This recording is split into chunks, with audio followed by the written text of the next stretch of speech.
Sermon 2. Le pseudo et l'hérésie dans le christianisme. Ésaïe 28, versets 13 et 14. Et pour eux, la parole de l'Éternel sera ordre sur ordre, ordre sur ordre, règle sur règle, règle sur règle, un peu ici, un peu là, afin qu'en marchant ils trébuchent à la renverse et se brisent, afin qu'ils soient pris au piège et capturés.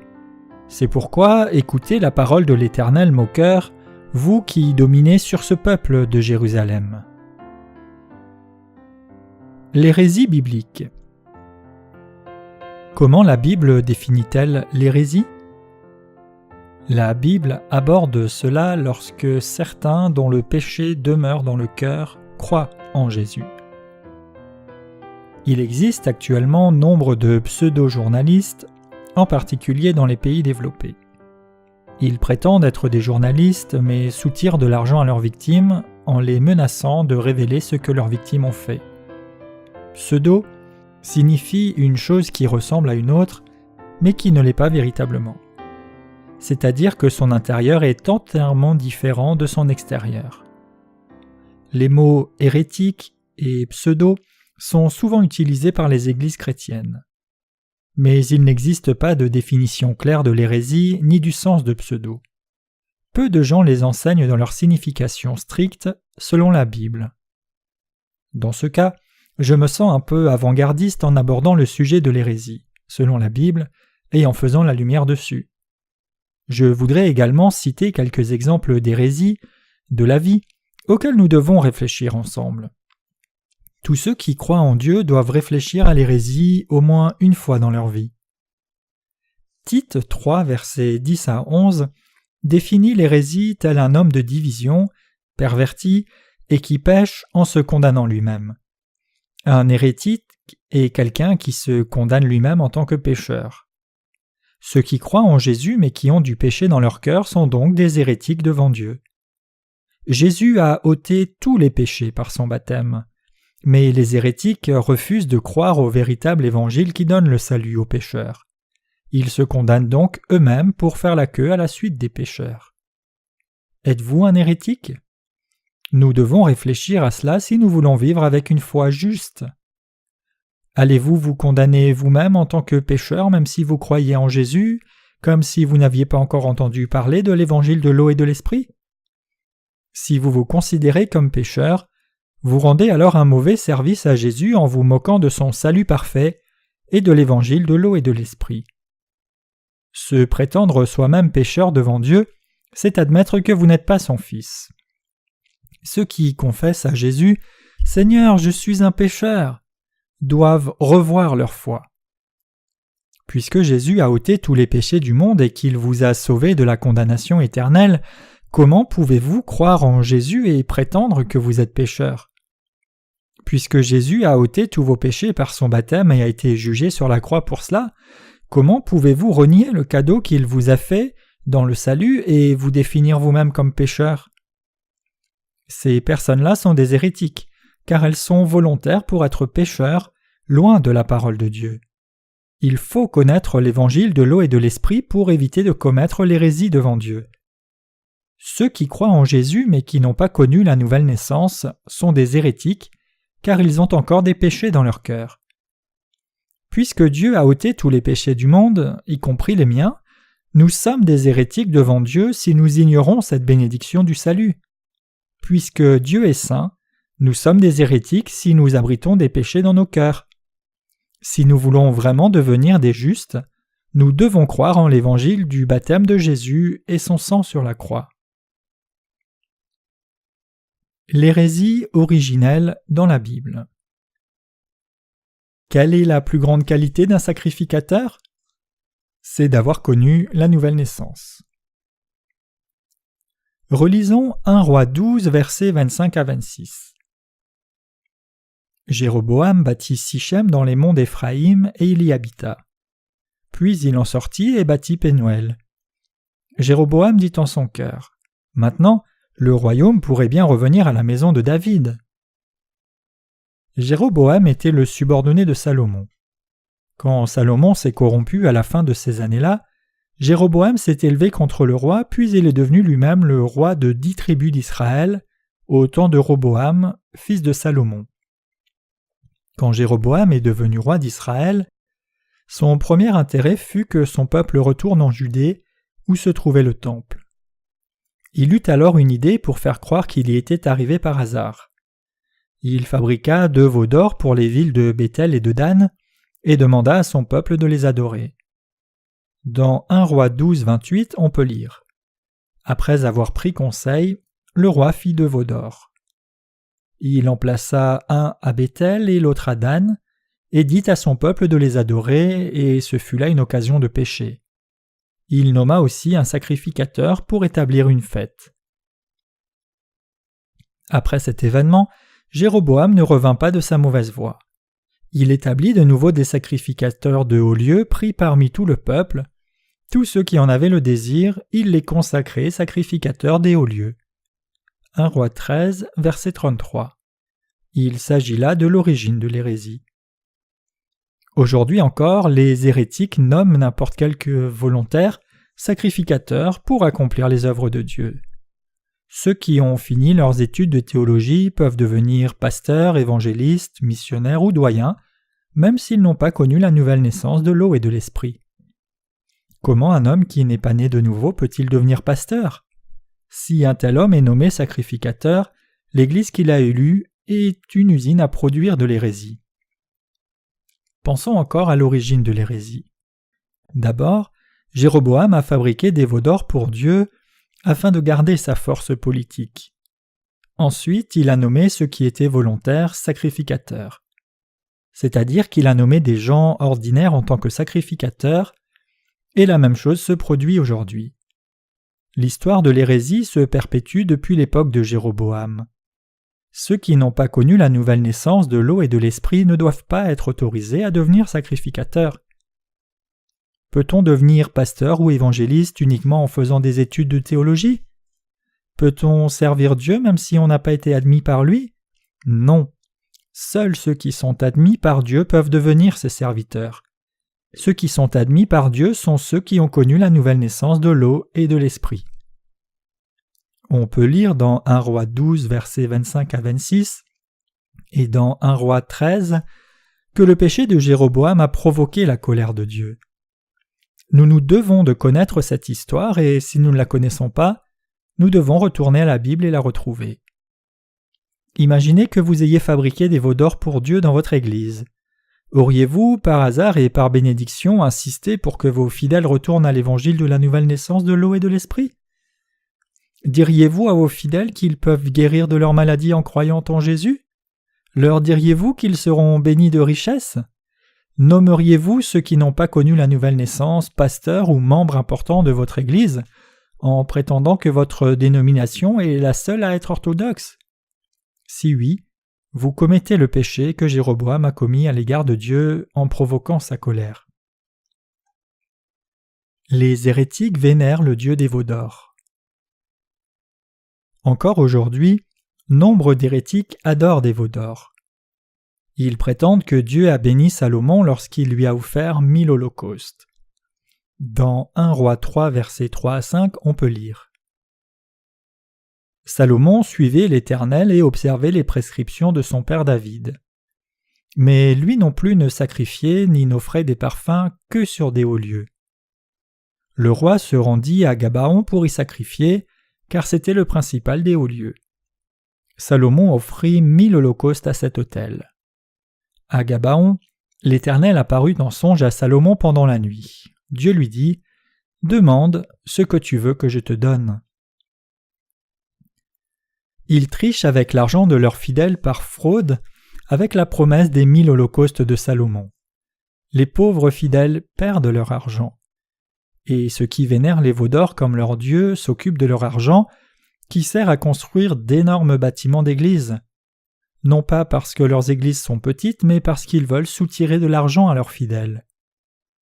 Utiliser les veaux d'or pour la vénération n'est qu'une hérésie pour gagner de l'argent.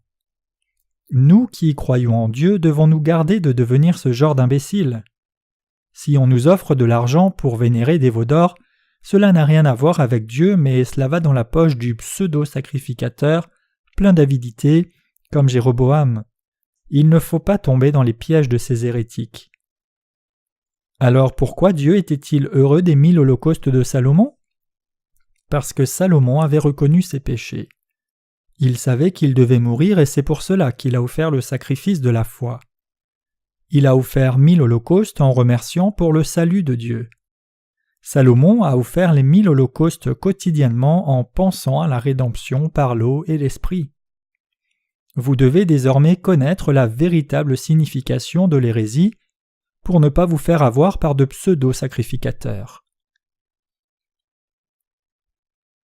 Ceux qui gouvernent sans avoir connu la nouvelle naissance sont des hérétiques. Que disent les hérétiques au sujet de la nouvelle naissance ? Ils prétendent être nés de nouveau par des visions, des rêves et plusieurs sortes d'expériences spirituelles. Ils enseignent aux autres la nouvelle naissance alors qu'ils ne sont eux-mêmes pas nés de nouveau dans leur foi. Ce sont des hérétiques. Ils assurent aux autres qu'il faut naître de nouveau, mais sont incapables de naître de nouveau car ils ne savent rien de l'évangile de l'eau et de l'esprit. C'est tout simplement ridicule. Les faux prêtres prêchent un évangile erroné, déformant l'évangile de l'eau et de l'esprit. Ils affirment qu'il faut se laver de ses péchés quotidiennement. Ils disent « Va prier dans les montagnes, essaye de jeûner, accomplis les œuvres de Dieu, prie à l'aube, sois obéissant, offre beaucoup d'argent pour bâtir l'église, mais fais attention de ne pas pécher. » Une fois, j'ai entendu quelqu'un attester qu'il était né de nouveau. Il a dit que dans son rêve, il faisait la queue et que son tour était arrivé, que Jésus avait appelé son nom. Il a dit que c'était le témoignage de sa nouvelle naissance. Mais ce qu'il prétendait était-il vrai ? Jésus n'a rien dit de tel. Dans Jean 3, il est dit « Si un homme ne naît de nouveau d'eau et d'esprit, il ne peut entrer dans le royaume de Dieu. » Dieu a dit que seuls ceux qui sont nés de nouveau d'eau et d'esprit peuvent devenir de vrais sacrificateurs. Tous ceux qui croient être nés par des rêves, des fantaisies, de la joie spirituelle ou de la prière de repentance sont des hérétiques. Actuellement, beaucoup de gens ne croient pas la parole écrite de Dieu et avancent ce qu'ils prétendent être des doctrines plutôt que la nouvelle naissance de l'eau et de l'esprit. Ceux qui refusent de prêcher l'évangile de la nouvelle naissance de l'eau et de l'esprit sont des pseudo-chrétiens et des hérétiques. Les réformateurs et le christianisme actuel. Quand le véritable évangile s'est-il mélangé à d'autres religions ? Lorsque l'empereur Constantin a proclamé l'édit de Milan en l'an 313. Quand les diverses formes de christianisme sont-elles apparues ? Quand les différentes dénominations, à savoir les presbytériens, le méthodisme, le baptisme, les luthériens, la sainteté et le plein évangile, sont-elles apparues ? La réforme n'a eu lieu qu'il y a 500 ans. Les premiers chrétiens furent ceux qui suivirent Jésus lors de sa venue dans le monde. Chrétien signifie ceux qui suivent Jésus. Les premiers chrétiens furent les apôtres et leurs disciples. Les apôtres et les pères de l'Église respectèrent le véritable évangile jusqu'en l'an 313. Après l'édit de Milan de Constantin le Grand, les chrétiens et les païens se sont mélangés. En ont résulté les âges de l'obscurité qui ont duré plus de 1000 ans. Ensuite, au début du XVIe siècle, Martin Luther a proclamé la Réforme, précisant que seuls les justes peuvent vivre par la foi. Plus tard, entre 1500 et 1600, des réformateurs tels que Jean Calvin et John Knox ont quitté le catholicisme. Voilà ce que la Réforme a accompli. La Réforme n'était qu'un effort pour établir de nouvelles églises, distinctes de l'Église catholique de Rome. Les réformateurs n'étaient pas opposés au catholicisme. Leur but n'était pas de témoigner de leur foi dans la nouvelle naissance, mais de se libérer de l'oppression et de la corruption de l'Église catholique de Rome. L'Église catholique de Rome a appelé ce mouvement le protestantisme. Que signifie protester ? À l'époque, l'Église catholique de Rome obligeait les gens à acheter des indulgences prétendant qu'ils pouvaient envoyer leurs ancêtres défunts au paradis en achetant ces dernières à haut prix. Luther ne pensait pas que le catholicisme avait tort. Il a simplement tenté de faire cesser le fait que l'Église catholique de Rome vende des indulgences servant à construire la cathédrale Saint-Pierre. Finalement, on voit dans l'Église protestante actuelle beaucoup de choses venant de l'Église catholique. Le baptême des enfants, la prière de repentance qui est semblable à la confession de l'Église catholique romaine, les saints rituels, la reconnaissance en tant que pasteur uniquement pour ceux qui ont fini leurs études de théologie dans de grandes écoles. Tout cela est l'héritage de l'Église catholique romaine. Depuis la Réforme au début des années 1500, l'histoire du protestantisme n'a que 500 ans. Cette année sera le 481e anniversaire de la Réforme. On ne se rend pas compte que Martin Luther s'est levé contre l'Église il y a seulement 481 ans. Le protestantisme ne peut pas rester ainsi. Beaucoup de choses doivent changer. La réforme du christianisme continue et il le faut. Mais il faut savoir une chose. Nous devons savoir que seuls ceux qui sont nés de nouveau de l'eau et de l'esprit pourront entrer dans le royaume des cieux. Prêchons donc cela. Prêchez-vous l'évangile de Jésus, l'évangile de la nouvelle naissance de l'eau et de l'esprit? Sinon, vous n'êtes pas un serviteur de Dieu. C'est en l'évangile de la nouvelle naissance de l'eau et de l'esprit que Dieu veut que nous croyions. C'est ce que Jésus a enseigné à Nicodème dans Jean chapitre 3. La Bible parle-t-elle seulement de l'évangile de la nouvelle naissance de l'eau et de l'esprit, et d'autre part de la façon dont on doit accomplir de bonnes œuvres pour la société et pour mener une vie sainte? Bien sûr, la deuxième thématique est aussi importante que la première, mais vous pouvez parvenir à cela après être né de nouveau d'eau et d'esprit. La volonté de Dieu, c'est que nous croyions en l'Évangile. L'enseignement des hérésies. Qui est hérétique? Celui qui demeure pécheur, bien que croyant en Jésus. Quand les pseudo-chrétiens et la foi hérétique se sont-ils répandus dans le monde? Le peuple d'Israël a adoré un seul Dieu jusqu'à sa séparation en 2 royaumes, au temps de Jéroboam, comme cela est décrit dans 1 Roi chapitres 12 et 13. À partir de là, avant que Jésus ne vienne au monde, la foi hérétique s'est répandue. Aujourd'hui, il y a trop d'hérétiques. La Bible parle dans Ésaïe chapitre 28 et dans Tite 3 versets 10 et 11 des pseudo-chrétiens qui enseignent l'Évangile. La Bible dit que les hérétiques sont ceux qui croient en Jésus, mais qui ont toujours des péchés dans leur cœur. Ce sont là les hérétiques. Et ils enseignent, comme c'est écrit dans Ésaïe 28 versets 9 et 10, « À qui veut-il enseigner la connaissance? À qui veut-il faire comprendre la leçon? Est-ce à des enfants qui viennent de quitter la maternelle? Ordre sur ordre, règle sur règle, un peu ici, un peu là. » Les hérétiques enseignent ordre sur ordre, règle sur règle. Que signifie cela? Cela veut dire « Fais attention, fais attention, fais attention à ceux qui disent qu'ils sont nés de nouveau par la foi en Jésus. » Ils recommandent d'être prudents pour peu de choses.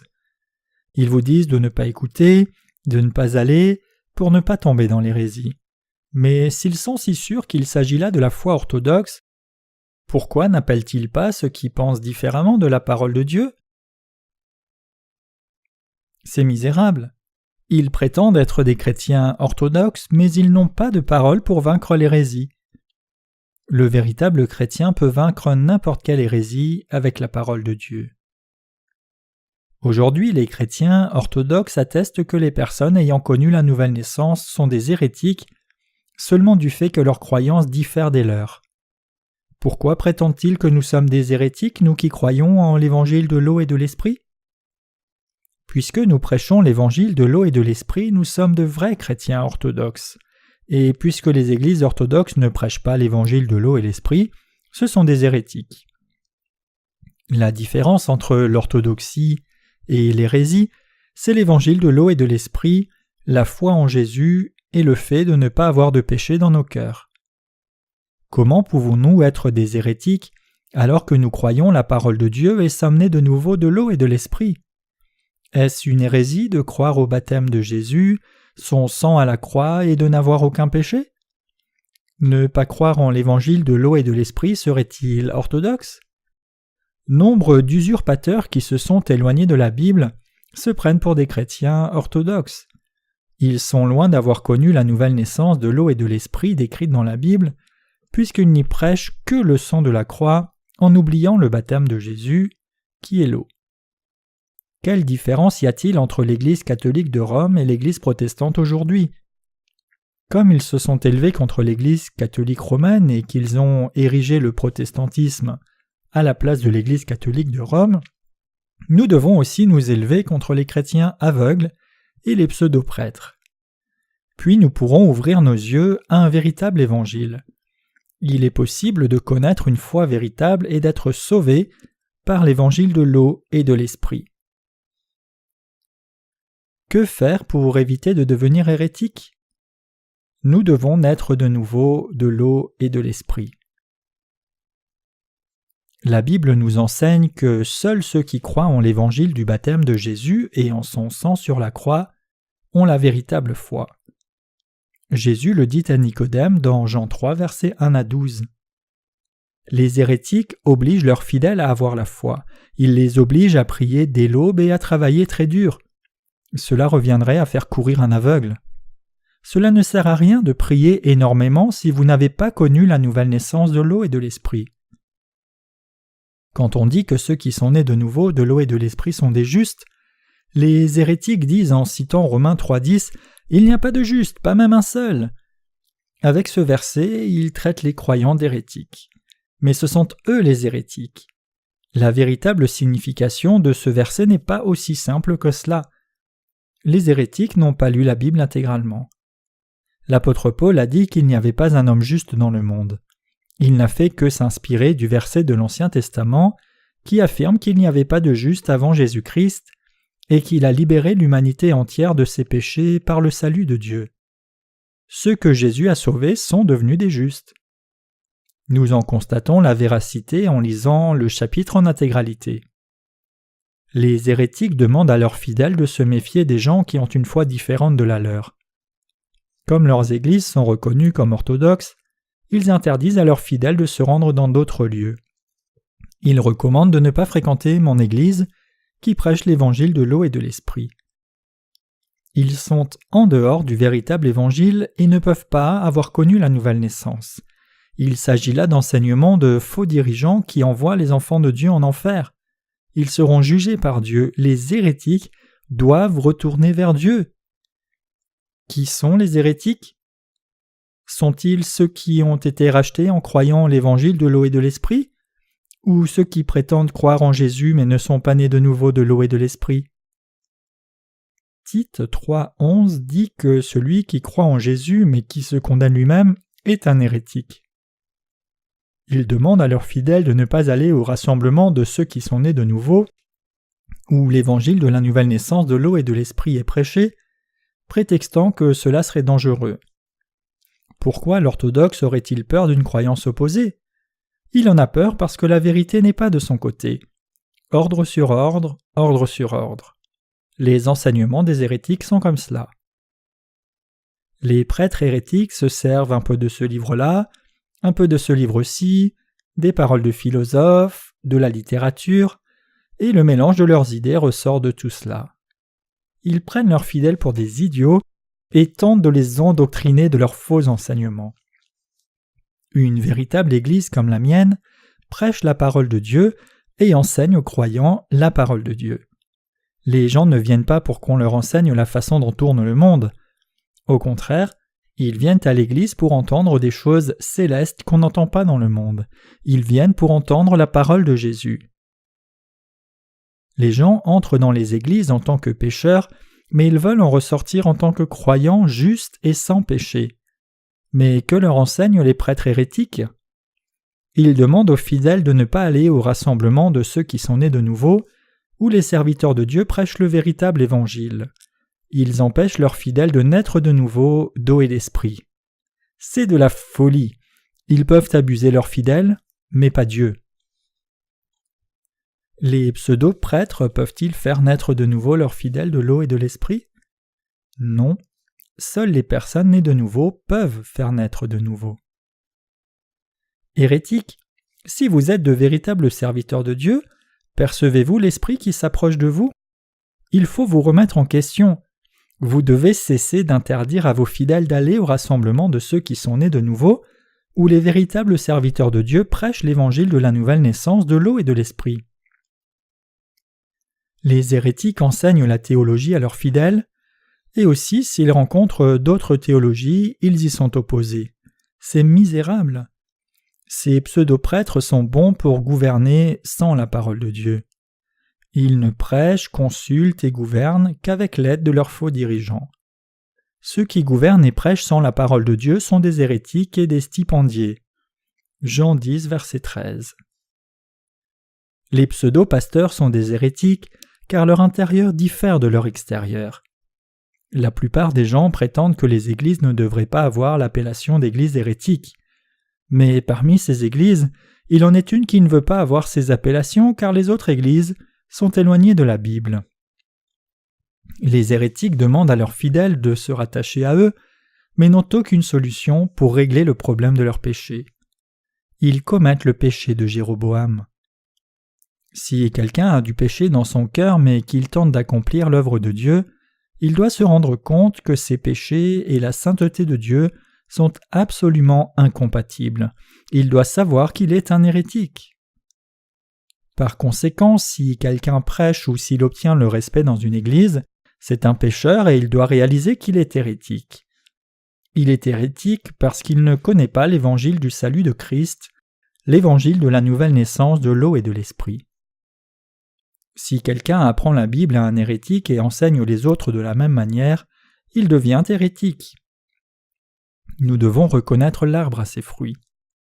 Ceux qui sont devenus des justes en croyant au baptême de Jésus et son sang peuvent également connaître la justice, alors que les autres restent des pécheurs sous le poids des péchés. Tout arbre porte de bons fruits, mais le mauvais arbre produit de mauvais fruits. Matthieu 7, 17. Que prêchent les prêtres hérétiques dans leurs sermons? Que prêchent les prêtres hérétiques dans leurs sermons? La théologie du monde et les pensées de l'homme. Les faux prêtres observent ici et là. Pourquoi sont-ils si prudents? Ils doivent observer pour mieux mentir car ils ne connaissent pas la voie de la nouvelle naissance de l'eau et de l'esprit.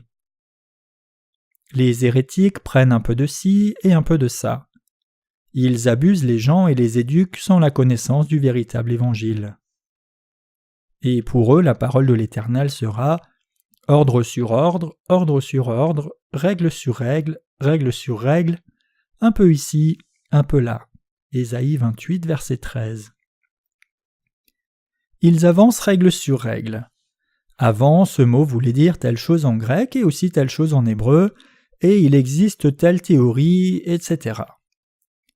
Ils demandent aux gens de faire attention à ne pas tomber dans la théorie du tout noir ou du tout blanc au sujet du salut.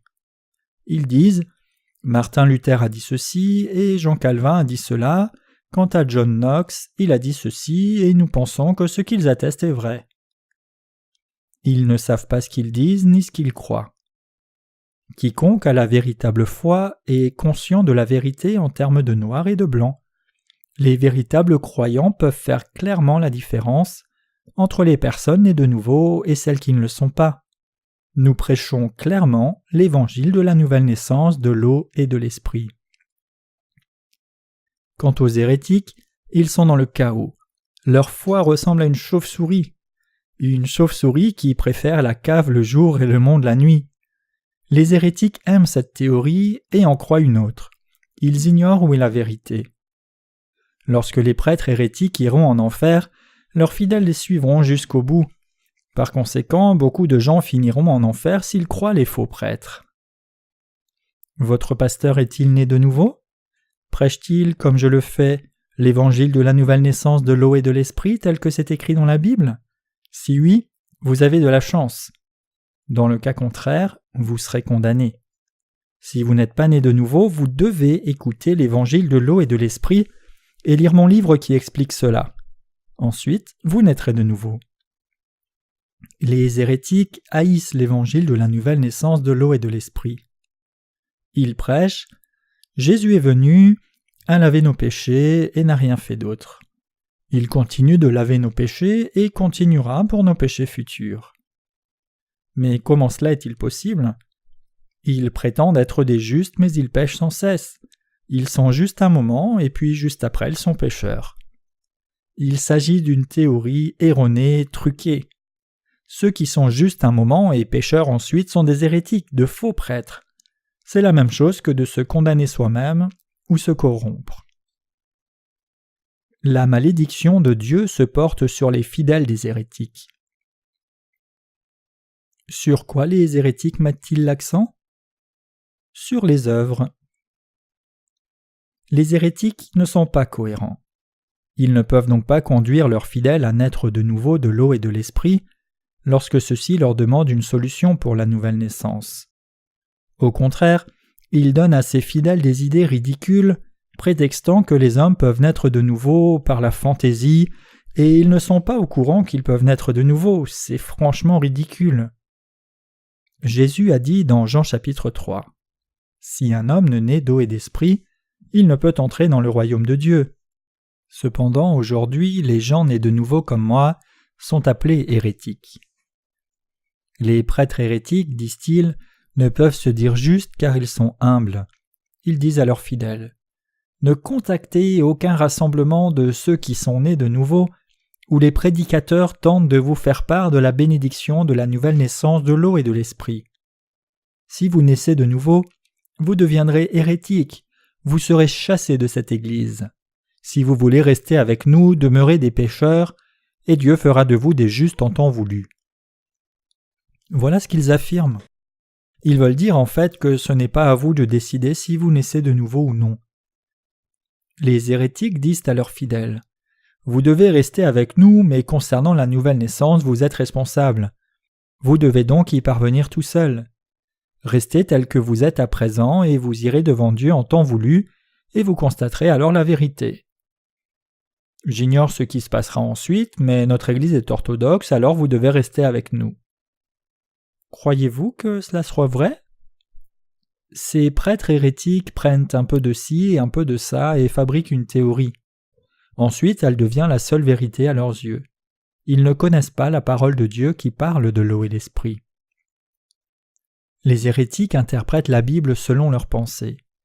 On doit interpréter la Bible selon la Bible elle-même seulement. Eux, ils l'interprètent comme ils l'entendent. Voilà pourquoi on trouve beaucoup de théologiens et d'appellations différentes dans le christianisme. Comme il existe de nombreuses appellations et de nombreux théologiens hérétiques, on trouve de nombreux livres hérétiques. Les pseudo-prêtres utilisent un peu ceci et un peu cela pour prêcher, mais le véritable prêtre ne se sert que de la Bible. Les hérétiques soutirent de l'argent à leurs fidèles de diverses manières. Dans le monde actuel, ils mangent et vivent bien, et finissent en enfer car ils ne sont pas nés de nouveau. C'est la fin que Dieu leur a préparée. Dieu les attend depuis le début. Cependant, ceux qui refusent d'accepter la bénédiction de la nouvelle naissance de l'eau et de l'esprit, il les enverra en enfer. Dieu se chargera de juger les hérétiques. Les hérétiques croient en Dieu très fortement et au début ils lisent plusieurs fois, point par point, la Bible et les livres de travaux théologiques. Mais ensuite ils se mettent à prêcher les pensées des hommes, alors leurs fidèles ne pourront pas naître de nouveau. Les hérétiques comptent beaucoup sur leurs œuvres. Un pasteur qui ne prêche pas l'évangile de la nouvelle naissance de l'eau et de l'esprit est un hérétique pour Dieu. Ils pressent leurs fidèles jusqu'au bout. Ils les obligent à faire des prières pendant 40 jours et 40 nuits, pendant 100 jours tous les matins, à la montagne. Ils les obligent à jeûner régulièrement, recueillir des fonds pour bâtir des églises, offrir 1000 holocaustes, débourser pour les rassemblements de nouvelles naissances, et ils dessinent des plans pour signifier aux croyants à combien s'élève leur contribution.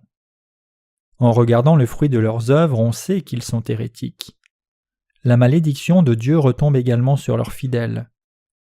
Les pasteurs qui prêchent sans être nés de nouveau, ainsi que leurs fidèles, sont sous la malédiction de Dieu. Les hérétiques tentent de lire dans l'esprit de leurs fidèles. Pourquoi les hérétiques tentent-ils de lire dans l'esprit de leurs fidèles ? Parce qu'ils ne sont pas nés de nouveau, ce sont des pasteurs hypocrites qui n'ont pas l'esprit dans leur cœur. Les hérétiques crient et prient tous les jours. Ils veulent être sûrs d'être aimés par des diacres supérieurs, les diaconesses, les anciens, les diacres ordinaires et puis aussi les laïcs. C'est pourquoi ils persistent de jour en jour. Ils vivent en hypocrite quotidiennement. Sainte grâce. Ils sont emplis de péchés mais doivent dire des choses sacrées. Alors ils deviennent de plus en plus hypocrites.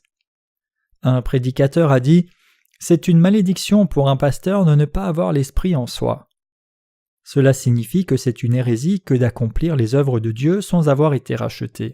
C'est une vie de malédiction. Si vous êtes l'un de ces hérétiques, vous devez naître de nouveau d'eau et d'esprit. Ceux qui croient en Jésus mais ne sont pas nés de nouveau sont des hérétiques. Ils doivent tous retourner à l'évangile de la nouvelle naissance de l'eau et de l'esprit. Que les justes nés de nouveau de l'eau et de l'esprit prêchent l'évangile aux autres. Les hérétiques ne crient que pour la paix. Comment les hérétiques satisfont-ils leurs fidèles ? Ils crient pour la paix, affirmant à leurs fidèles qu'ils accéderont au royaume des cieux, même s'ils sont pécheurs. Ésaïe 28, versets 14 à 15 dit « C'est pourquoi écoutez la parole de l'Éternel, moqueurs, vous qui dominez sur ce peuple de Jérusalem. Vous dites, nous avons conclu une alliance avec la mort, nous avons fait un pacte avec le séjour des morts. Quand le fléau débordant passera, il ne nous atteindra pas car nous avons le mensonge pour refuge et la fausseté pour abri. » Où sont les dédaigneux ici ? Ce sont ceux qui prêchent la parole de Dieu en y mêlant leurs pensées. Quoi que la pensée du prédicateur soit, quoi que la théologie dise, il doit accomplir la véritable interprétation de la Bible. Mais les prêtres hérétiques prêchent la Bible comme ils l'entendent. Ce sont des dédaigneux. Nous avons conclu une alliance avec la mort et nous avons fait un pacte avec le séjour des morts. Quand le fléau débordant passera, il ne nous atteindra pas. Les hérétiques prétendent que le fléau ne passera pas pour eux. Ils disent aux gens de ne pas avoir peur. La destruction et l'enfer les attendent, mais ils disent de ne pas avoir peur. La destruction et l'enfer n'existent pas pour eux, dans leur idée. Vous devez donc vous tenir éloigné de ces hérétiques si vous voulez vivre. Les hérétiques prétendent qu'il n'est pas nécessaire de naître de nouveau de l'eau et de l'esprit. Est-ce vrai ? Absolument pas. Vous ne pouvez entrer au royaume des cieux sans être né de nouveau d'eau et d'esprit. Est-ce enviable de ne pas accéder au royaume des cieux ? Cela revient à demander s'il est enviable de finir dans les flammes de l'enfer. Il n'est pas utile de répondre car la réponse aux deux questions est non. Croyons tous à l'évangile de la nouvelle naissance de l'eau et de l'esprit et entrons ensemble dans le royaume des cieux. Les prêtres hérétiques séduisent les gens en prétextant que, puisqu'ils croient en Jésus, il est normal qu'ils demeurent pécheurs et qu'ensuite ils aillent en enfer. Jésus s'occupe-t-il lui-même des pécheurs ? Un pécheur peut-il aller au paradis ? Peut-on éviter l'enfer même si l'on est pécheur ? Est-il écrit dans la Bible qu'il ne serait pas obligatoire d'aller en enfer quand on croit en Jésus, même si l'on a des péchés dans son cœur ? Les hérétiques prétendent avoir conclu une alliance avec la mort et que cette dernière les épargnera. Ils attestent que les croyants peuvent éviter la condamnation, même s'ils ont des péchés dans leur cœur. Pensez-vous que cela se déroulera ainsi ? Les hérétiques donnent confiance aux gens en affirmant qu'il n'y aura pas de mort ni d'enfer pour eux. En particulier ceux qui ne sont pas nés de nouveau, comme les diacres, les anciens et les pasteurs. Il faut qu'ils sachent qu'ils finiront tous en enfer s'ils ne croient pas en l'évangile de l'eau et de l'esprit. Ils doivent donner à leurs fidèles la foi en l'évangile de l'eau et de l'esprit. Tous les croyants, même les pécheurs, peuvent-ils accéder au paradis ? Un pécheur peut-il aller au paradis ? La Bible dit-elle qu'un pécheur puisse aller au paradis ? Non. Peut-il y avoir un homme juste malgré ses péchés ? Non. Tels sont pourtant les enseignements des hérétiques et de la pseudo-théologie. La Bible dit « Le salaire du péché, c'est la mort » Romains 6, 23. La loi de Dieu est ainsi. Il envoie les pécheurs en enfer, mais ceux qui sont nés de nouveau de l'eau et de l'esprit seront les bienvenus au paradis. Quand le fléau débordant passera, il ne nous atteindra pas, car nous avons le mensonge pour refuge et la fausseté pour abri. Les prêtres hérétiques répandent ces paroles pour donner cette illusion et pensent qu'ils n'iront pas en enfer, même s'ils ont des péchés dans leur cœur. Ils se réfugient derrière une théologie erronée, et Dieu ne peut rien pour eux. Ils ne croient qu'en leur théologie. Comme ils croient en leur théologie au lieu de croire la parole de Dieu, ce sont des hérétiques, des pécheurs voués à l'enfer. C'est dommage qu'il y en ait tant. Les hérétiques ne s'intéressent qu'à l'argent. Quel est le but des prêtres hérétiques ? Obtenir le plus d'argent possible de leurs fidèles. Les prêtres hérétiques et les pseudo-prêtres ne sont intéressés que par l'argent. Ils sont avides. Combien d'argent cet homme peut-il offrir s'il fréquente mon église ? Ils pensent aux oboles qu'il donnera. Cela revient à adorer les veaux d'or. Donne-moi du succès, fais-moi gagner beaucoup d'argent, Seigneur. Les pseudo-prêtres apprennent aux gens à prier ainsi. Ils disent « Si vous croyez en Jésus, vous gagnerez beaucoup d'argent, vous enfanterez si vous êtes stérile et vous aurez du succès dans vos affaires. » Nombre de gens se font abuser par ces pseudo-prêtres et se font soutirer de l'argent par eux et ils iront en enfer pour cela, comme c'est injuste. Si quelqu'un dans l'hérésie se rendait compte de ce qu'il attend, il serait étonné de la somme qu'il a donnée à ces tricheurs. Il se dira qu'il a été fou d'en arriver là et d'avoir tant œuvré pour eux.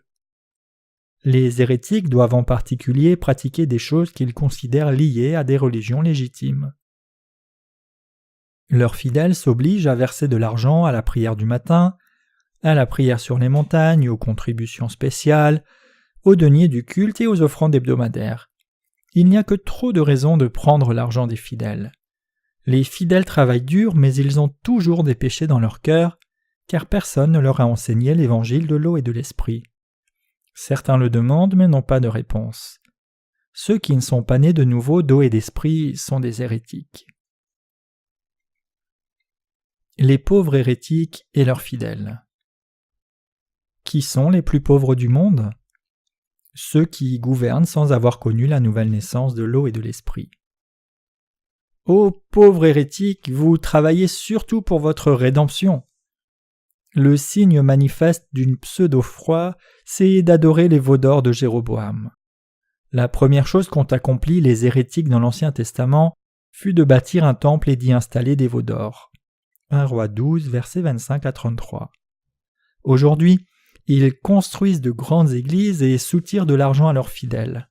Ils demandent aux fidèles d'emprunter de l'argent à la banque pour contribuer à la construction des dites églises. Ils remuent les émotions de la congrégation et font circuler la corbeille de quête.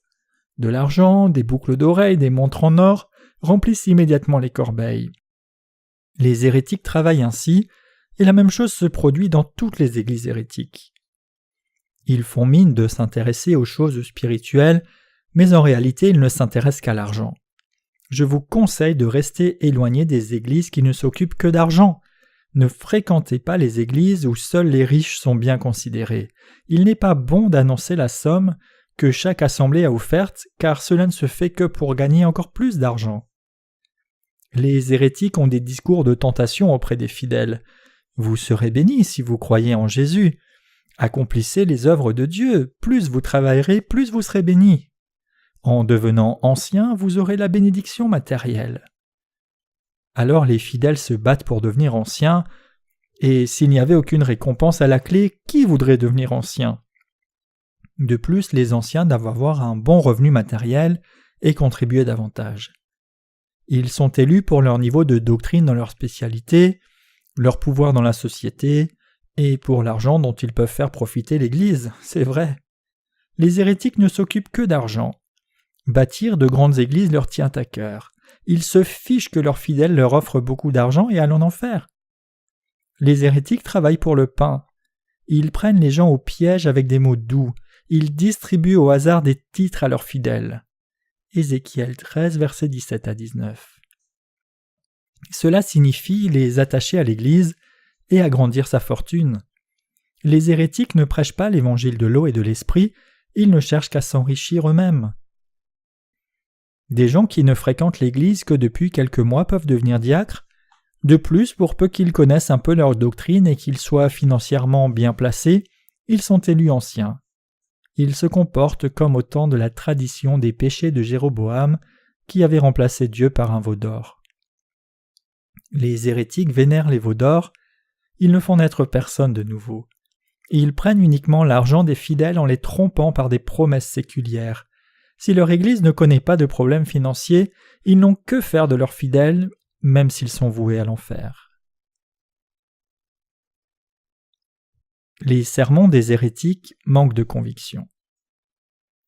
Les hérétiques prononcent souvent les mots « probablement » ou « peut-être », parce qu'ils ne sont pas convaincus de ce qu'ils avancent. Ils n'ont aucune foi dans la parole de Dieu et ils ne sont pas sûrs de ce qu'ils prêchent. Leur croyance n'est pas basée sur la foi dans la parole de Dieu. Ils disent « on peut dire que », mais ils ne parlent jamais clairement ou avec conviction. Il vaudrait mieux qu'ils n'enseignent rien à leurs fidèles plutôt que de leur enseigner des mensonges. Les hérétiques ne peuvent amener les gens à connaître la nouvelle naissance de l'eau et de l'esprit. Il ne faut que condamner encore plus de gens à l'enfer. Les hérétiques jouent le rôle de faux prêtres. Qu'est-ce que le blasphème contre l'esprit ? Croire en Jésus en vivant comme un pécheur qui ne croit pas au baptême. Matthieu chapitre 7 nous parle de ceux qui croient en Jésus et qui vont en enfer. À la fin des temps, les hérétiques se plaindront devant Dieu. Comme cela est écrit dans la Bible, « Beaucoup me diront en ce jour-là, Seigneur, Seigneur, n'est-ce pas en ton nom que nous avons prophétisé, en ton nom que nous avons chassé des démons, en ton nom que nous avons fait beaucoup de miracles ?» Alors je leur déclarerai, « Je ne vous ai jamais connu, retirez-vous de moi, vous qui commettez l'iniquité. » Matthieu 7, versets 22 et 23. Ils ne croient pas que Jésus ait lavé tous les péchés de l'humanité. Ils ne croient pas en l'évangile de l'eau et de l'esprit. Ce sont des illégaux. Qu'est-ce que cela veut dire ? Cela signifie qu'ils demandent aux gens de croire en Jésus même s'ils ont des péchés dans leur cœur. On n'est pas censé connaître tout ce qui est faux, mais là, c'est un très grand péché contre Dieu.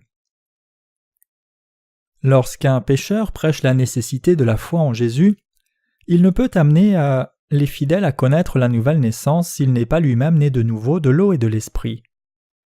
Les hérétiques ne font donc que générer des pécheurs qui croient en Jésus. Pratiquer l'illégalité est un péché contre l'esprit. Les hérétiques ne croient pas la parole de Dieu et ne prêchent pas l'Évangile comme c'est écrit. Ils soutirent de l'argent à leurs fidèles. Même s'ils croient en Jésus, ce sont des pécheurs.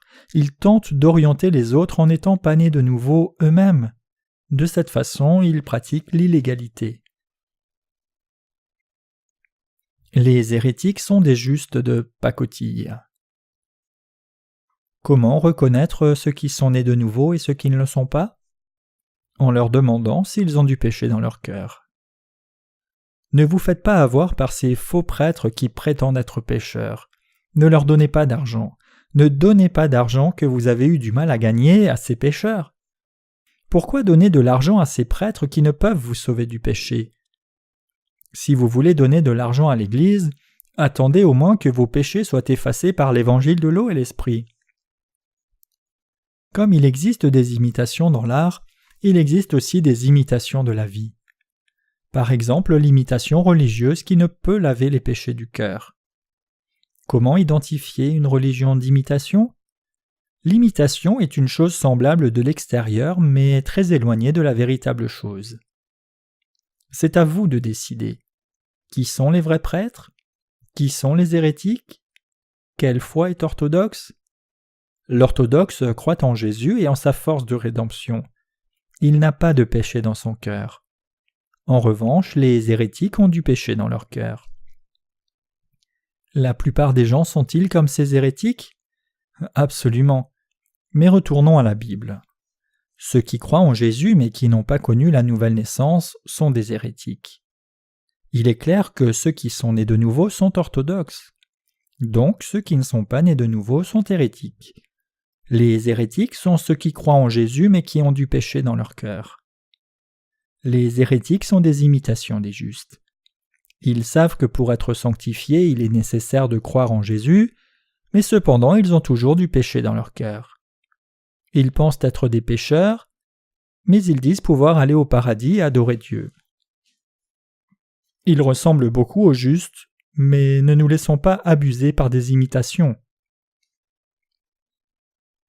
Le jugement divin attend les hérétiques. Pourquoi l'évangile original s'est-il métamorphosé? Parce que de faux prêtres et des hérétiques ont mélangé les pensées des hommes à celles de l'évangile originel. C'est pourquoi, oracle du Seigneur, l'Éternel des armées, le puissant d'Israël, je tirerai satisfaction de mes adversaires, et je me vengerai de mes ennemis. J'étendrai de nouveau ma main sur toi, et je passerai au creuset tes scories, comme avec de la potasse, et j'enlèverai toutes les parcelles de plomb. Je ferai venir tes juges tels qu'ils étaient autrefois, et tes conseillers tels qu'ils étaient au début. Après cela, on t'appellera ville de justice, cité fidèle. Sinon sera racheté par le droit, et ceux qui se convertiront par la justice.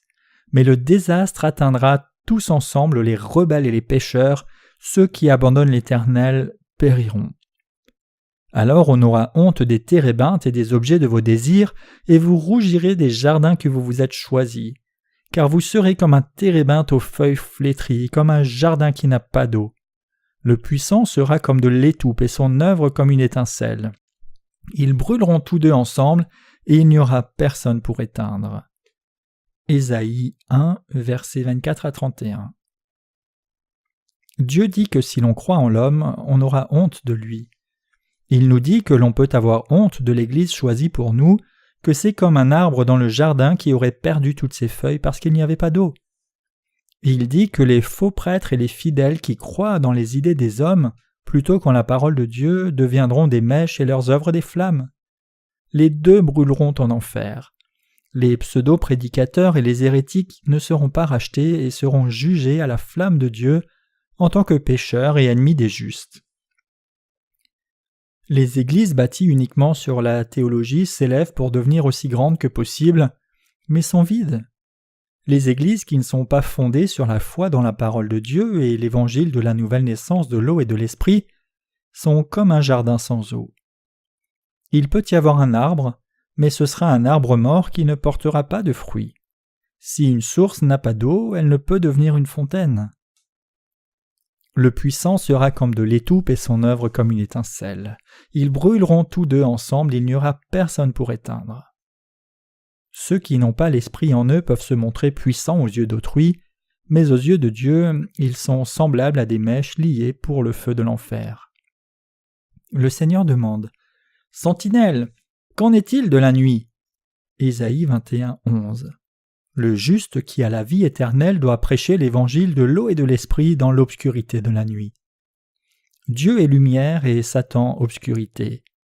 Dieu conduit les hommes à la justice et Satan au faux temple du chaos et de la théologie erronée. Au temps du prêtre Ésaïe, la foi du peuple était chaotique comme aujourd'hui. Ils ont mélangé la parole de Dieu à la théologie et aux idées des hommes. Ils ont malmené le peuple d'Israël avec des idées chaotiques d'hommes, et Dieu a donc décidé de se débarrasser de tous. Et j'enlèverai toutes les parcelles de plomb. Je ferai venir tes juges tels qu'ils étaient autrefois, et tes conseillers tels qu'ils étaient au début. Les offrandes qui ne sauraient être acceptées par Dieu sont-elles des parcelles de plomb, un mélange de vérité divine et de théorie des hommes. Dieu n'accepte pas les offrandes qui sont mixtes. Elles semblent pures pour les hommes, mais sont mêlées à leurs mauvaises pensées, à leur impureté, et ne sont donc pas recevables pour Dieu. Dieu s'est emporté contre le peuple d'Israël, en particulier les hérétiques, les pseudo-prédicateurs et les pécheurs. Si nous relisons l'Exode ou les Nombres, nous notons qu'au début, Dieu ne les a pas courroucés. Dieu a aidé le peuple d'Israël et a eu pitié de lui. Mais après la mort de Josué et jusqu'au juge, le peuple d'Israël fut envahi. Quoi qu'il en soit, il avait choisi d'agir à sa guise. À l'époque, Dieu envoya le prêtre Jérémie et dit à Israël de se rendre à Babylone. Jérémie demanda au peuple de se rendre à Babylone. Cela avait une signification. Le juste demandait à ses fidèles hérétiques de revenir à l'évangile de l'eau et de l'esprit. Le reproche de Dieu aux hérétiques. Que Dieu reproche-t-il aux hérétiques ? D'avoir adoré des idoles à sa place. Pourquoi les serviteurs de Dieu ont-ils courroucé le peuple d'Israël ? Parce qu'il a métamorphosé le système sacrificiel, nommé des gens ordinaires en tant que sacrificateurs et changé les dates des sacrifices. Il a amené le jour de l'expiation du 10e jour du 7e mois au 15e jour du 8e mois et a nommé des sacrificateurs qui n'étaient pas lévites. Il a barré la route à la nouvelle naissance. Dieu a réprimandé les faux prédicateurs. Ceux qui vénéraient des veaux d'or au lieu de servir Dieu sont devenus des prêtres hérétiques.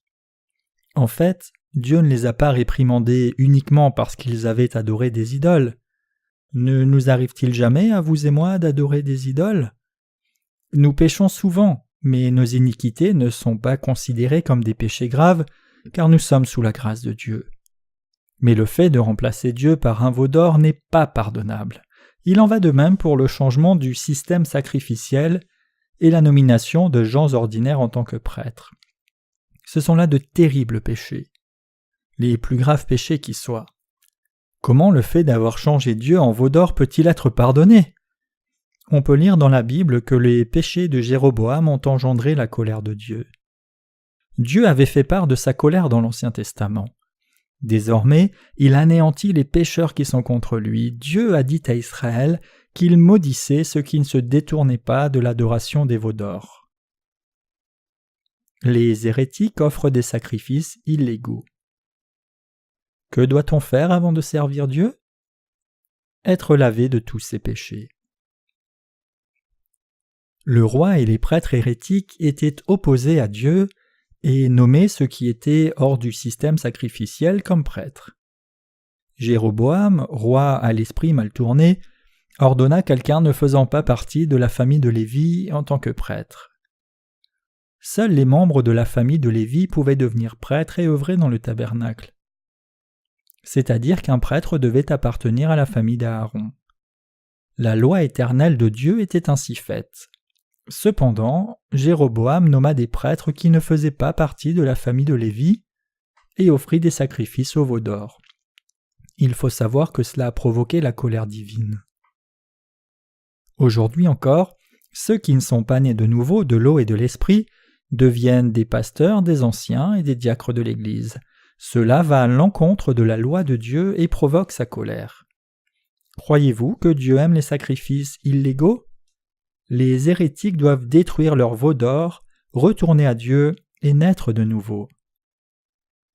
On peut lire dans Ésaïe 1, versets 10 à 17 « Écoutez la parole de l'Éternel, chef de Sodome. Prêtez l'oreille à la loi de notre Dieu, peuple de Gomorrhe. Qu'ai-je à faire de la multitude de vos sacrifices, dit l'Éternel. Je suis rassasié des holocaustes de béliers et de la graisse des veaux. Je ne prends pas plaisir au sang des taureaux, des agneaux et des boucs. Quand vous venez vous présenter devant moi, qui vous demande de fouler mes parvis ? Cessez d'apporter de vaines offrandes, l'encens me fait horreur. Quant aux nouvelles lunes, aux sabbats et aux assemblées, je ne puis voir le crime avec les solennités. Je hais vos nouvelles lunes et vos fêtes, elles me sont à charge, je suis las de les supporter. Quand vous étendez vos mains, je détourne de vous mes yeux. Quand bien même vous multipliez les prières, je n'écoute pas. Vos mains sont pleines de sang. Lavez-vous, purifiez-vous, ôtez de ma vue la méchanceté de vos actions, cessez de faire le mal. Apprenez à faire le bien, recherchez le droit, ramenez l'oppresseur dans le bon chemin, faites droit à l'orphelin, défendez la veuve. En lisant attentivement ce passage, on note que les chefs religieux d'Israël étaient des gens très dévoués. Malgré leur dévotion, ils se sont ruinés en offrant de mauvais sacrifices et ont désobéi à la loi de Dieu. On note qu'ils n'ont pas seulement obéi à la loi de Dieu, mais également qu'ils n'ont pas suivi la parole en offrant des sacrifices. Ces chefs étaient tellement dévots qu'ils ont offert d'innombrables offrandes à Dieu. La Bible dit que le sang coulait dans le tabernacle comme une rivière. Mais lorsque Dieu s'est rendu compte de ce qu'il faisait, il a comparé cela au péché de Gomorrhe. Il a bien vu qu'il lui présentait des offrandes, mais en fait il péchait. Il a affirmé qu'il aurait même mieux valu ne pas donner d'offrande, qu'il n'en voulait pas. Du fait qu'ils avaient offert des sacrifices aux veaux d'or, Dieu ne pouvait les pardonner, il ne les supportait plus. Il leur demanda d'offrir des sacrifices de la manière dont il l'avait ordonné, et que dans le cas contraire, il valait mieux ne pas offrir de sacrifice du tout. Leurs sacrifices n'étaient pas offerts à Dieu de la bonne manière, et du coup les prêtres péchaient contre Dieu. Il faut savoir que servir Dieu et accomplir ses œuvres sans avoir été lavé du péché est une faute grave aux yeux de Dieu. Les hérétiques ressemblent aux maîtres d'école. Qu'enseignent les hérétiques ? Ils enseignent l'éthique, mais non pas la solution de la nouvelle naissance. Les hérétiques ont l'air de saints. Quand ils occupent des chaires, ils sont si impressionnants que nombre de personnes sont touchées par leur apparence. Ils semblent tellement logiques, ils terminent leur sermon en recommandant aux gens d'être sages, mais quel genre de sermon est-ce là ? Quelle est la différence entre leurs sermons et les leçons des maîtres d'école ? L'Église de Dieu est un lieu où ceux qui ont connu la nouvelle naissance viennent pour adorer Dieu. Seules ces églises-là sont de vraies églises. La véritable Église ne dit pas aux gens comment ils doivent se comporter devant Dieu. Le prêtre d'une véritable Église prêche l'évangile de l'eau et l'esprit. Quoi que vous fassiez, Dieu lave tous vos péchés. Les prêtres hérétiques ordonnent à leurs fidèles « Faites ceci, faites cela », en leur donnant beaucoup de devoirs, mais eux-mêmes ne bougent pas le petit doigt. Un prêtre hérétique achète à son enfant un violon de grande valeur et l'envoie étudier à l'étranger. Comment un prêtre peut-il faire cela ? Comment gagne-t-il autant d'argent ? S'il a tant d'argent que cela, ne doit-il pas l'utiliser pour prêcher l'Évangile ? Doit-il conduire une voiture de luxe ? Doit-il posséder une voiture de luxe pour être respecté ? Un prêtre qui possède une voiture de luxe est un voleur. Alors que son fidèle n'a même pas les moyens de se payer une petite voiture, comment peut-il s'en payer une de luxe ? Il est possible de reconnaître un prêtre hérétique ne serait-ce qu'en observant comment il agit. Les prêtres hérétiques demandent beaucoup d'argent. Certaines églises donnent à leurs prêtres plus de 10 000 $ par mois, et il ne s'agit là que du salaire officiel. Ils reçoivent en outre des bourses d'éducation pour les livres, pour les enfants et des bourses pour inviter les personnes. Mais certains se plaignent de ne pas être suffisamment payés. Ils reçoivent 10 000 $ par mois et en demandent encore davantage. 10 000 $, n'est-ce pas une somme honorable ? Un prêtre devrait se satisfaire de ce qui lui est nécessaire pour prêcher l'évangile de l'eau et de l'esprit. Un véritable prêtre reçoit la consolation et la paix de Dieu. Mais les prêtres hérétiques qui ne connaissent pas la paix exigent des récompenses en argent. Ces prêtres-là ne font rien d'autre que d'adorer des veaux d'or. L'Église de Dieu est parfois appelée Sion. Il n'existe pas d'église aussi belle que Sion. L'Église de Dieu est un endroit où l'évangile de l'eau et de l'esprit est prêché. On lit dans Ésaïe 1, 21 « Quoi donc ? La cité fidèle est devenue une prostituée. Elle était remplie de droiture, la justice y séjournait, et maintenant ce sont des assassins. » Dieu est juste et bon. Nous sommes imparfaits car nous sommes les descendants d'Adam et nous sommes nés pour pécher. Jésus est venu dans le monde pour laver nos péchés par l'eau et l'esprit. C'est la bonté divine. Dans l'Ancien Testament, à l'époque où les gens comprenaient qu'ils étaient imparfaits, ils venaient à Dieu et lui offraient des sacrifices. « J'ai fait tel mal et tel mal, c'est ma faute. » Alors ils étaient pardonnés des péchés quotidiens et le jour des expiations, ils recevaient le pardon de leurs péchés annuels. Il en va de même dans le Nouveau Testament. Jésus-Christ est venu dans le monde, a été baptisé puis crucifié pour laver les péchés de l'humanité une fois pour toutes. Mais au culte de la nouvelle année, beaucoup pleurent et se repentent. « Mon cher Dieu, pardonne-moi les péchés que j'ai commis l'année dernière et bénis-moi dans cette nouvelle année. » Ces personnes sont des hérétiques. Alors, quel est le véritable évangile de la nouvelle naissance de l'eau et de l'esprit? Jésus est venu dans le monde il y a 2000 ans. Il a lavé les péchés de l'humanité une fois pour toutes et nous a sauvés du péché pour l'éternité. Il nous a sauvés de tous les péchés du monde par l'eau et par le sang. Mais qu'en sera-t-il si nous demandons le pardon quotidiennement? Quoi donc? La cité fidèle est devenue prostituée, elle était remplie de droiture, la justice y séjournait, et maintenant ce sont des assassins. Ceux qui prétendent être des pécheurs sont des hérétiques. Les prêtres hérétiques ne peuvent prêcher l'évangile de la nouvelle naissance de l'eau et de l'esprit. Dieu écoute-t-il les prières des pécheurs? Non, il ne peut les entendre car leurs péchés les séparent de Dieu. Dieu appelle ceux qui croient en lui et pardonne les assassins. Lorsqu'ils demandent pardon et prétendent être pécheurs, peuvent-ils demander à Jésus de mourir une nouvelle fois pour leurs péchés? Le baptême et la croix de Jésus sont la réalité du salut.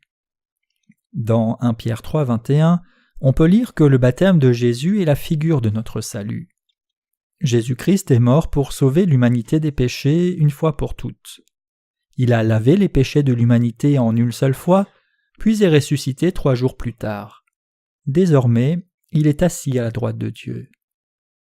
Jésus-Christ a été baptisé une fois puis est mort une fois sur la croix pour nous sauver à jamais de nos péchés. Il a été baptisé par Jean-Baptiste alors qu'il avait 30 ans. Il est mort pour nous sauver de tous les péchés du monde une fois pour toutes. Cela ne signifie-t-il pas qu'il n'y aura plus de jugement? Si les hérétiques prétendent qu'ils sont toujours pécheurs, cela revient à demander à Jésus de revenir sur terre une deuxième fois et d'être crucifié de nouveau. En fait, il devrait revenir à chaque fois qu'ils lui demandent pardon. Ceux qui croient en l'évangile de l'eau et de l'esprit dans leur cœur sont libérés des péchés. Ils deviennent justes, iront au paradis pour recevoir la bénédiction de Dieu et la vie éternelle. Tous ceux qui rencontrent un juste peuvent être sauvés par l'eau et par l'esprit et devenir le peuple de Dieu béni. Ceux qui demandent le vrai salut à Dieu peuvent être bénis. Lisons Ésaïe 1, versets 18 à 20. « Venez donc et plaidons, dit l'Éternel.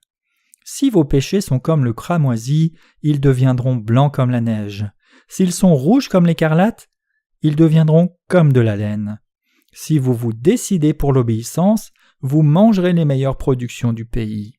Mais si vous refusez, si vous êtes rebelles, vous serez dévorés par l'épée, car la bouche de l'Éternel a parlé. » Dieu nous dit que si nous obéissons à l'évangile de l'eau et de l'esprit, nous mangerons de bonnes choses sur terre, mais si nous refusons, si nous y sommes opposés, nous serons dévorés par l'épée. Dieu dit « Venez maintenant, discutons ensemble, parlons. Vous êtes imparfaits? Vous êtes injustes? Vous vous aimez beaucoup? Ne pouvez-vous pas vivre par les commandements? Ne pouvez-vous pas faire ce que la loi indique? Vous la connaissez mais n'arrivez pas à la mettre en pratique? Alors venez à moi. Si vos péchés sont cramoisis, ils deviendront blancs comme neige. S'ils sont rouges écarlates, ils deviendront comme de la laine. » Cela témoigne que Dieu a sauvé les pécheurs d'une façon équitable et en a fait des justes. Le péché n'existait pas lorsque Dieu a créé Adam et Ève, mais aussitôt Satan a fait son entrée en scène. Il les a tentés pour qu'ils désobéissent à Dieu et en les faisant pécher, l'humanité entière est devenue pécheresse. Satan a soumis l'homme au péché. Au début, Adam et Ève n'étaient pas des pécheurs aux yeux de Dieu. Ils vivaient avec Dieu dans le jardin d'Éden. Mais ils sont devenus pécheurs. Aujourd'hui, Dieu nous appelle. « Venez, discutons ensemble, discutons ensemble. Combien de péchés avez-vous commis? Et combien de péchés commettrez-vous avant de mourir? Mon Dieu, il est impossible de ne pas pécher, même si j'essaye du fond du cœur, je ne peux pas être sanctifié. Alors combien de péchés avez-vous commis jusqu'à présent? Eh bien, Seigneur, je ne me rappelle pas de tous, mais il y en a pas mal dont je me souviens. Vous vous souvenez aussi l'autre fois, vous voyez ce dont je veux parler. Et puis il y a aussi cela, vous savez. » Alors Dieu répond, « Alors dis-moi encore et continue, tu penses que c'est tout? Tu sais qu'il y en a encore beaucoup d'autres. » mais tous les péchés dont tu te souviens, tous les péchés dont tu ne te souviens pas, mais aussi tous les péchés que tu commettras dans le futur, je les ai déjà lavés à jamais. Non seulement les tiens, mais aussi ceux de tes enfants et ceux des enfants de tes enfants, tous les péchés de tes descendants. Je suis le bon Dieu. J'ai lavé tous tes péchés une fois pour toutes. Dieu qui a lavé tous les péchés de l'humanité depuis Adam jusqu'au dernier homme sur la terre est l'alpha et l'oméga, le début et la fin. Je suis le Sauveur et le Dieu Tout-Puissant. Je suis Yahweh, le Dieu de la bénédiction. J'offre la miséricorde à ceux qui la veulent et j'offre la pitié à ceux qui la veulent. Si nous demandons sa miséricorde, nous sommes déjà avec lui. Nous pouvons bénéficier de sa pitié. Notre Père veut tous nous bénir. Il veut que tous nous devenions des justes. Dans son amour et par sa miséricorde, il veut faire de nous ses enfants justes. Qu'est-ce que Dieu attend de nous une fois que nous sommes nés de nouveau? Il veut que nous prêchions l'Évangile à travers le monde. Il veut que nous devenions blancs comme neige. Jésus a lavé tous les péchés de l'humanité une fois pour toutes par son baptême et par son sang. Si une église ne peut régler les problèmes du péché et de la vie des croyants, on ne peut pas dire que ce soit une véritable église de Dieu. Les gens viennent voir les prêtres et leur confessent « J'ai du péché en moi, que dois-je faire ? Je me repens et je me suis repenti plusieurs fois, mais mes péchés subsistent. Je ne peux plus les supporter, je n'arrive plus à mener une vie religieuse. » Si un prêtre ne peut pas apporter une bonne solution à ce problème, c'est un hérétique. Il devrait dire « Cela dépend de toi, va prier sur la montagne, essaye de jeûner pendant 40 jours. » Les prêtres hérétiques ou les chefs religieux sont pleins d'impuretés. Ils ne connaissent donc pas l'évangile de l'eau et de l'esprit qui lave tous les péchés. Ne nous laissons pas abuser par eux. Tite 3, versets 10 à 11 parle des hérétiques en ces termes. « Éloigne-toi, après un premier et un second avertissement, de celui qui cause des divisions, sachant qu'un tel homme est perverti, qu'il pêche et se condamne lui-même. » Comme ils croient en Jésus mais n'ont pas reçu la nouvelle naissance, ils se condamnent en tant que pécheurs. Ils ignorent tout et abandonnent l'évangile de l'eau et de l'esprit en prétendant être des pécheurs qui finiront en enfer. Ce sont les hérétiques dans le christianisme. Ceux qui croient en Jésus et qui ont du péché dans leur cœur sont des hérétiques. Les hérétiques s'opposent à Dieu. Dieu est saint, mais eux ne le sont pas. Ceux qui croient en l'évangile de l'eau et de l'esprit sont lavés de tous leurs péchés. Donc, quiconque croit en Jésus et a du péché dans son cœur est un hérétique. Nous devons nous tenir éloignés de ceux qui prétendent croire en Dieu et qui demeurent pécheurs. Prêchons l'évangile à ceux qui ne l'ont pas encore entendu et à ceux qui n'y croient pas parce qu'ils ne le connaissent pas. Aidons-les à naître de nouveau. Aidons ceux qui sont sur le chemin de l'évangile de l'eau et de l'esprit. Nous devons prêcher l'évangile de la nouvelle naissance de l'eau et de l'esprit à travers le monde. Amen.